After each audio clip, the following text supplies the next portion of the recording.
Hey guys, welcome to Forex Family Empire. We're back again with another video. It's your boy K Smalls. Yeah guys, yesterday we recorded a video and said the market will be ranging around this zone. Once they touch here, you need to start selling, and then once they break out from here, the TP of that breakout should be somewhere here. But it looks like they didn't reach that TP basically. But nonetheless, we know that our overall market is to go to the top side. I missed this trade. I should have put myself an alert here because this thing came here when I was gone. I think it came around 7 o'clock. I wasn't around, so yeah, it came to this level. When it touched this level, they fell from this level up until here, but they couldn't touch the entry zone that we wanted to enter our buys. But nonetheless, guys, the market respected the technical analysis that we did.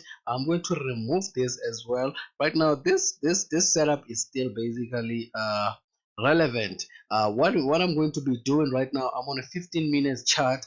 I just need to see the channels where we can catch another entries basically. So once we see all those entries that we're going to be seeing, we're going to be taking, we'll be buying from there. So right now we know that our channel is basically buying. We know that the market has decided to turn from here. They created a double bottom from here and then started going down from there. So guys, right now let's see what the market is doing. We're seeing the market is already doing something like this. Let me see again. It's creating a rising wedge, guys. So the market is creating a rising wedge. I think they still need to come and touch this level, guys. We need to be very patient right now when it comes to Nas100. I think what they're going to be doing right now is just to go to the top side, guys. They're just going to do and play around this zone, or let me just put it like this. I think they're just going to go and play around this zone and then hit this level here. Once they hit this level, they are going to come back and then go to the downside here, because I think they're trying to manipulate a lot of traders there. So I think that's when they will start going to that bullish momentum. So we might be having we're having this rising wedge here on a 15 minutes time frame. So, and a rising wedge has a bias of breaking to the downside, guys. So let's be careful here.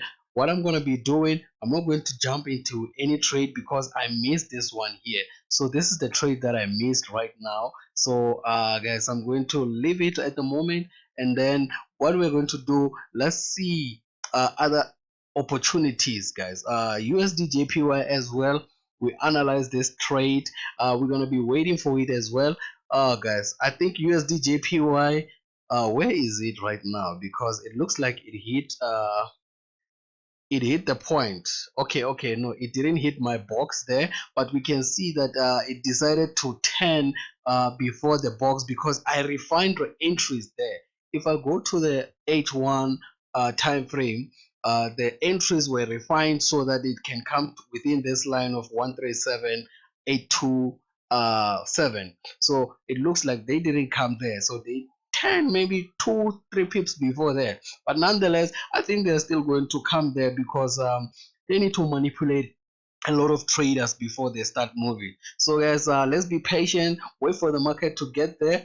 Right now, what I'll be doing right now, maybe I'll analyze USDT and other currency pairs that we can be trading, or we can keep our eye on. So right now, let's wait and see what exactly we're going to be doing. For now, we know that we're waiting for Nasdaq.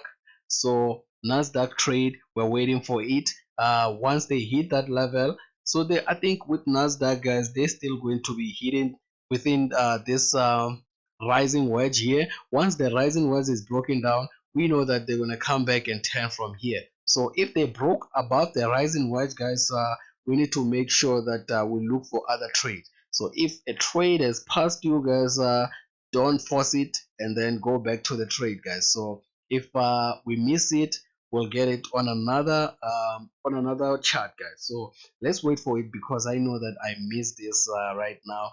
And yeah, guys, if you watched the last video that I spoke about, you will remember that I said the market will give us another sell on top of this line here, but it's going to be a short sell. As you can see that they gave us our sell, but the sell was very short. They just came in there. Instead of coming to hit this line, they couldn't reach that line because I don't know why. But right now we can see they're busy ranging within this rising wedge. Once they break out to the of this rising wedge, we know that they might come and touch this level. Once they touch this level, guys, just know that this is where we are going to hold our buys up until the TP, which is around 137.19. So that's it here for now. I don't want to make this video long. I think it should be an update video when it comes to Nasdaq and USDJPY. So on another video, I'll record and analyze USD, USD CAD, gold, and the US30, and then we can see where we're going to wait for this trading pairs, where we're going to execute our trade. But nonetheless, when it comes to Nasdaq and USDJPY, we saw that the market is basically ranging towards our entry points. So all we need to do right now is to be patient before we execute. Thank you for watching this video. I think this is the end of the video for now. I'll see you. That's it for bye bye.